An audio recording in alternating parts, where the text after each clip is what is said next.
Hello students.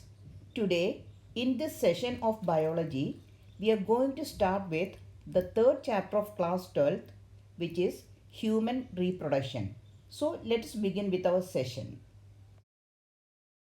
So students, like I said, we are beginning with our chapter 3 of biology, which is human reproduction. Let us see what all topics we will cover in this chapter one by one. The first topic that we will be covering is the male reproductive system. Next, the female reproductive system, gametogenesis, menstrual cycle, fertilization and implantation, pregnancy and embryonic development, and finally, parturition and lactation. So the first topic is the male reproductive system. And before beginning with this topic, let me just tell you about the reproductive events that happens in human beings. Human beings are sexually reproducing and viviparous animals. We will study the chapter under the following topics. Number 1, gametogenesis, that is formation of sperms in males and ova in females. Second one, insemination, that is transfer of sperms into the female genital tract. Next one is fertilization, that is fusion of male and female gametes. So the next event is formation of zygote. Next one, formation and development of blastocyst, implantation of blastocyst in the uterine wall, gestation or embryonic development, and the last one, parturition or delivery of the baby. Talking about the human reproductive system. In humans, the male and female reproductive systems are distinctly different, both in structure and function.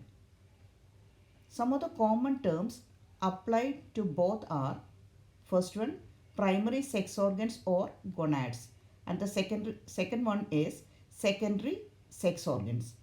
Now let us see about the primary sex organs or gonads. Ovaries in females and testes in males represent the primary sex organs. These organs undergo a number of changes during the development and perform the basic two functions. The first function is, as a sex organ, they produce gametes. Testes produce sperms and ovaries produce ova. As endocrine glands, they secrete sex hormones. Testes secrete testosterone and ovaries secrete estrogen and progesterone.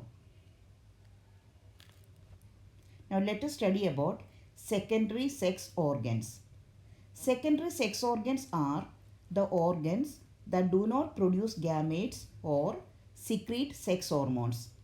They are associated with primary sex organs and perform important functions in reproduction. Their development, growth and maintenance is under the control of sex hormones produced by ovaries and testes. Secondary sex organs in males are vas deferens, seminal vesicle, prostate gland and penis. Whereas in females, the secondary sex organs are fallopian tube, uterus and vagina. Now let us see the age of maturity. The reproductive system in both males and females become functional at a definite age called puberty.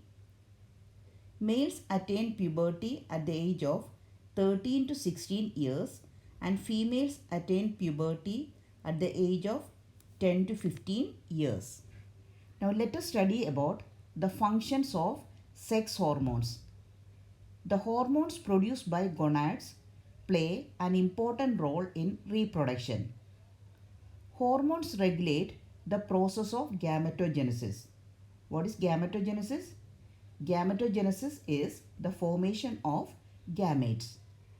Gametogenesis in male is known as spermatogenesis and in females as oogenesis. The gametes are haploid in nature. Spermatogenesis, that is formation of male gametes or sperms, occurs in testes.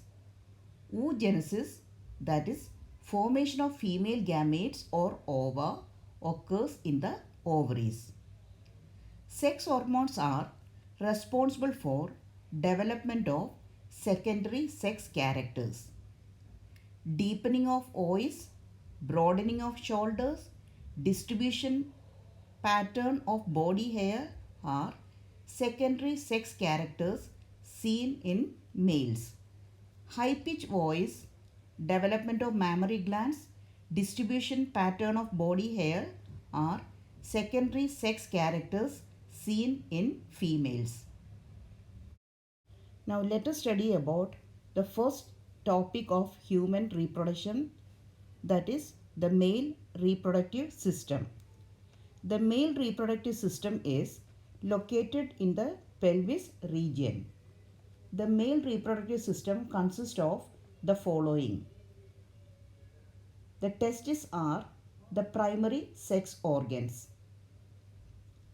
The secondary sex organs consist of accessory ducts such as retid testis, vasa efferentia, epididymis and vas deferens. Whereas the accessory glands such as seminal vesicle, prostate and bulbourethral glands or the Cowper's gland, and also the external genitalia, that is the penis. Now let us study more about the male primary sex organ, that is testis. Testes are paired gonads that produce the male gametes sperms and secrete the male sex hormone, the testosterone. The testes are present in a loose fold of skin, the scrotum, present outside the abdominal cavity.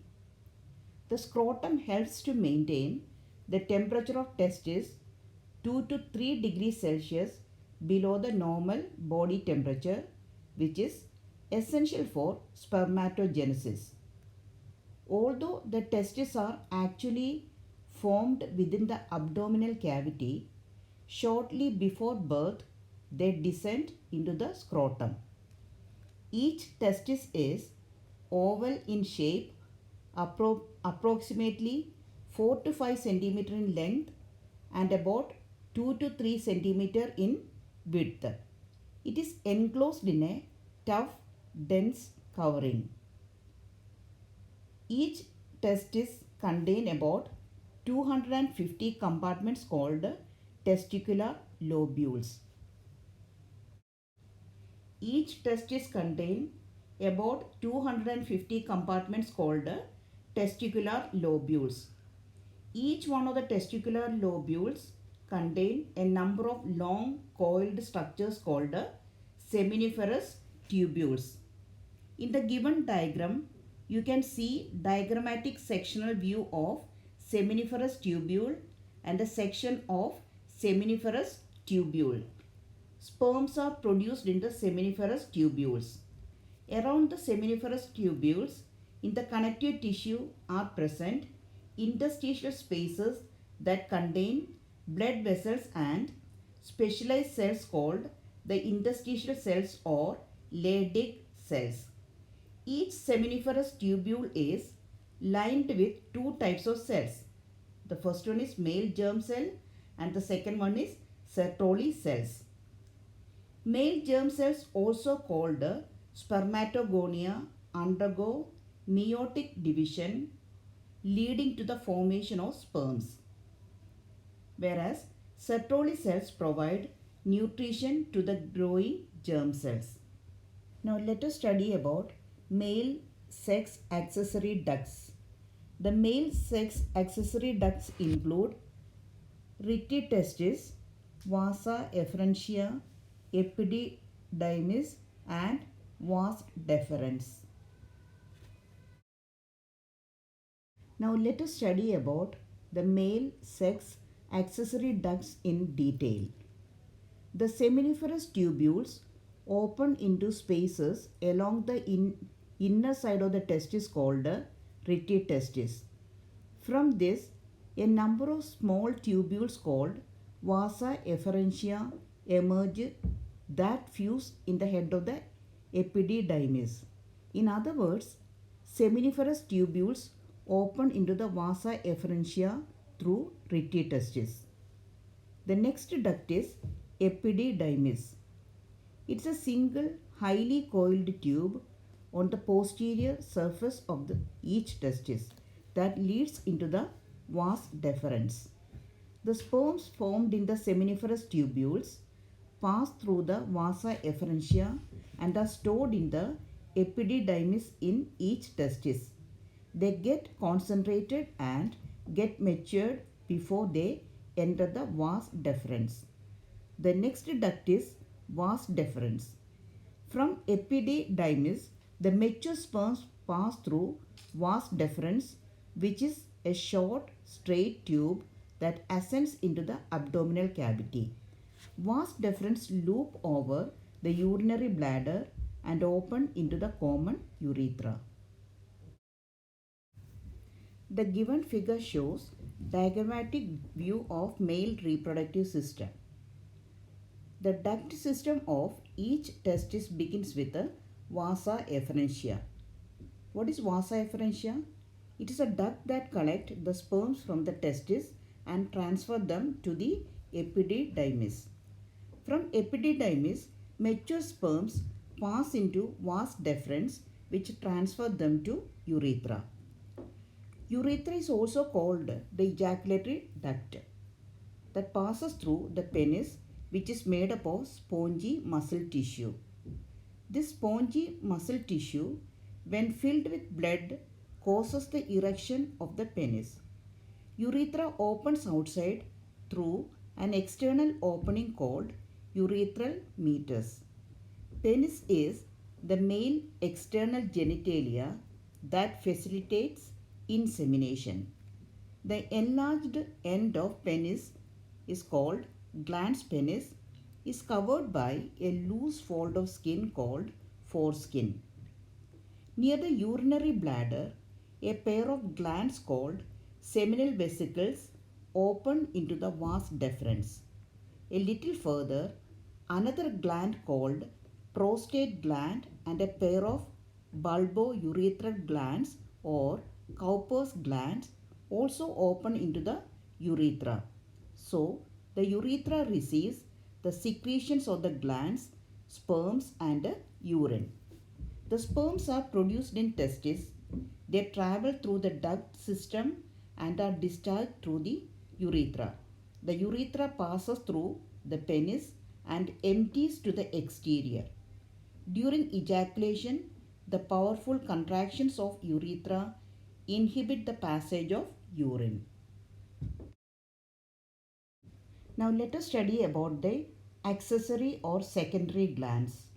These are the glands that pour their secretions into the urethra and which are essential for the viability and motility of the sperms. They also provide the proper pH and ionic strength to the medium. Accessory glands include two seminal vesicles, one prostate gland and two bulbourethral gland, also called the Cowper's gland. The secretion of these glands constitute the seminal plasma. Now let us study about the accessory glands. The first accessory gland is the seminal vesicle. These are present behind the urinary bladder and their secretions contain spermatozoa activating substance like fructose and several proteins. In this secretion, fructose is an energy source for the sperms. The secretions are poured into the vasa deferens through their ducts. The second one is the prostate gland. It's a spongy in structure. It adds alkaline secretion to the fluid which is essential to neutralize the acidic secretions present in the vagina. The third one is bulbourethral or Cowper's gland. These glands are located slightly below the prostate gland on either side of urethra. They add clear mucus to the fluid which act as the lubricant. The secretion of these glands constitute the seminal plasma, which is rich in fructose, calcium and certain enzymes.